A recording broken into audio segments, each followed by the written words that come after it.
Dino, let's talk about the game. Scotland away at Spain. I thought early on, Spain could have taken the lead in the second minute. In fact, should have done it. Open goal, really. The goalkeeper just to beat. I thought Scotland actually weathered the storm pretty well. And in the end, it felt like Spain were running out of ideas, really. I thought very well organised Scotland. 4-5-1 or 4-3-2, just squeezing higher up the pitch. I thought there were occasions they offered a threat without really looking too dangerous. And the big turning point was the free kick. Scott McTominay out wide on the left, drills it towards that far post, goes inside net. It was Hendry that was a judge to have just put a little bit of an arm on Simon, the goalkeeper. And the goal was ruled out. You and I watched the game with no commentary. All right? And you and I are saying, if that is a free kick, that is an absolute disgrace. There is no way that goal could be disallowed for a free kick because he puts his arm on his chest. The goalkeeper was pathetic, by the way. But he was offside, Hendry. That is crucial. You're still not happy, I can tell by your face. No, I think it's another step closer to... That goal is another step closer to non-contact football. And we're caught in the middle of it at the minute. You look at Kovacic's tackle. That don't get punished when it's a red card. Yeah.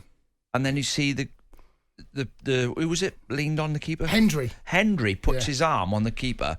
And if you think Kevin Nolan, if he's listening, that he used to do that every week. That he was brilliant at it, without giving a foul away. He's put his arm on the keeper. If that was Peter Schmeichel, he would have just got him out of his way. But they are a protected species, goalkeepers now.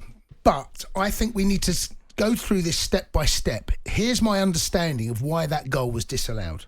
Okay? Right. Great free kick, by the way. Brilliant free kick. In off the far post. It's a brilliant free kick, dear. Here's my understanding why the goal was disallowed. Go on. Hendry is in an offside position, which that's not an offence on its own. To be in an offside position is not an offence on its own. You can be in an offside position, but the problem he had is that he was adjudged by the referee to have had an impact on the goalkeeper.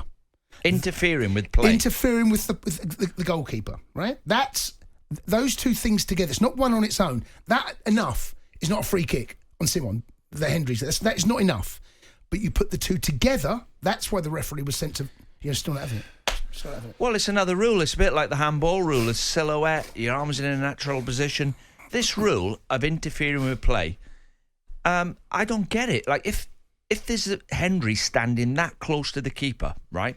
Say Hendry stood another yard back. Behind him. If the goalkeeper took a step back, it's because of Hendry. So he is interfering with the keeper. And obviously, if someone runs across the face of the goalkeeper when a shot's going in, then that is definitely hindering the goalkeeper. It's interfering with play. But there's it's that grey area where, are you interfering with play? Well, most people will say, well, of course you are. If you're anywhere near the 6-yard box or on the line of the ball, you are interfering with play. So what was it officially disallowed for? A foul or offside? I'm led to believe, and this is my understanding of what I've seen, and I can understand this. Hendry's offside. That's the first. That is, as I said, is not on its own. Is not an infringement. Is not enough to give a free kick. Where the free kick comes into play, he was in an offside position, which the referee deemed to be impacting on the goalkeeper. If the goalkeeper can't either see the ball or grab it, therefore, that's correct then. I think that the decision, as harsh as it seems, I think it's probably the right one. Probably the right one. I mean, we got that decision at the end of a week where it's all about refereeing, VAR and decisions, and then you get Michael Owen interviewing the manager of the referees.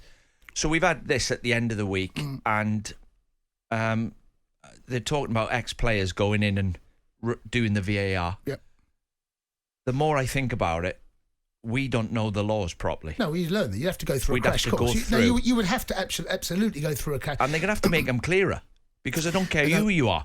You can't... That law, the handball law, if I refed, I'd get it wrong.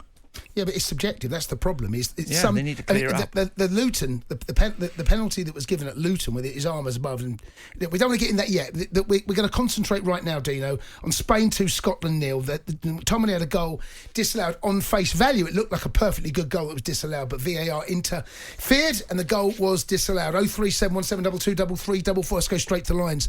Speak to Steve as a Scotland fan. Good evening, Steve-o. Hi, Steve. Hello. All right, Steve. Steve, you are live on national radio. Yes, man.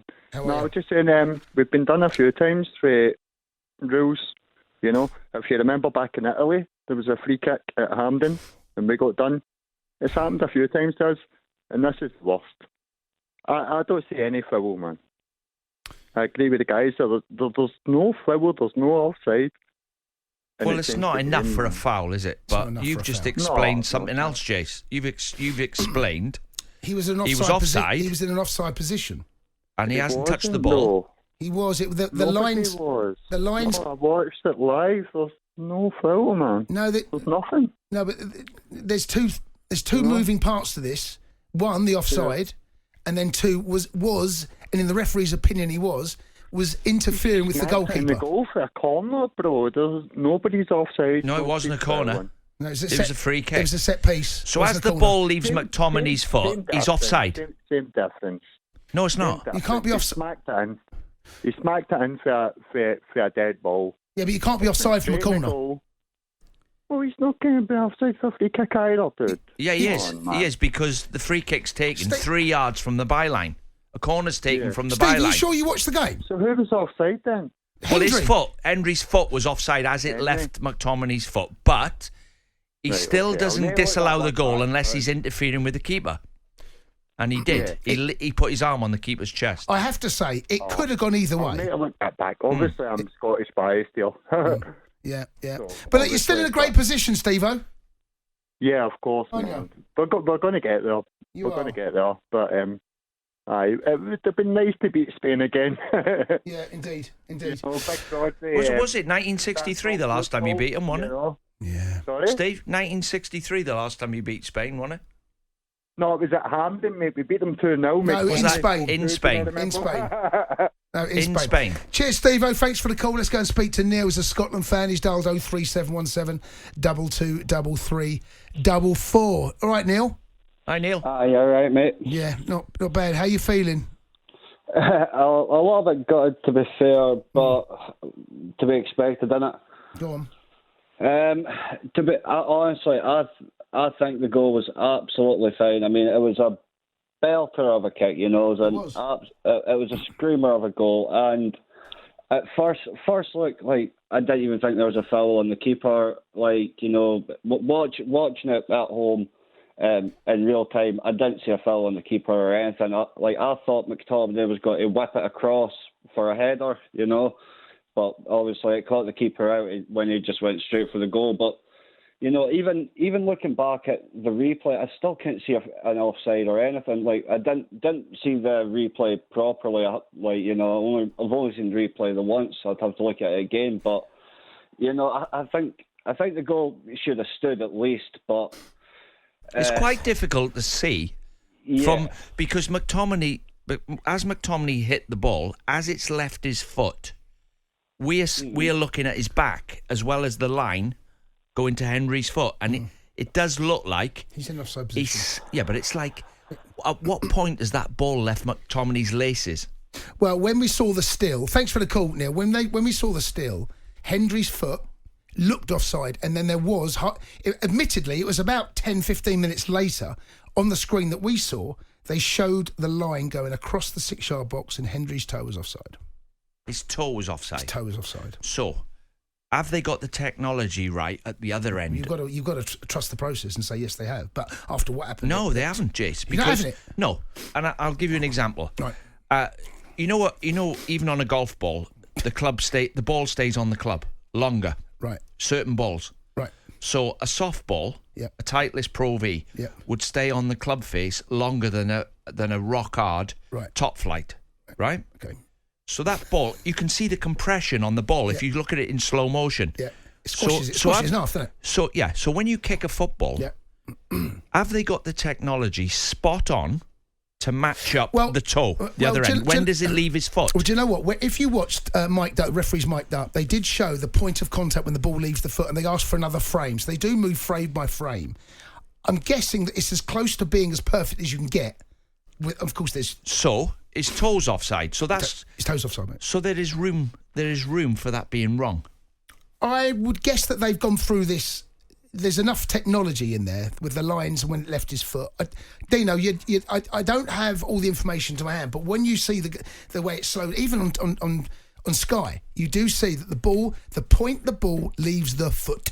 And that's when they say, give me another angle. But I never seen it. The Sports Bar with Jamie O'Hara and Jason Cundy. Monday to Thursday nights from 10 on AM, on DAB, via the talkSPORT app and on your smart speaker. talkSPORT.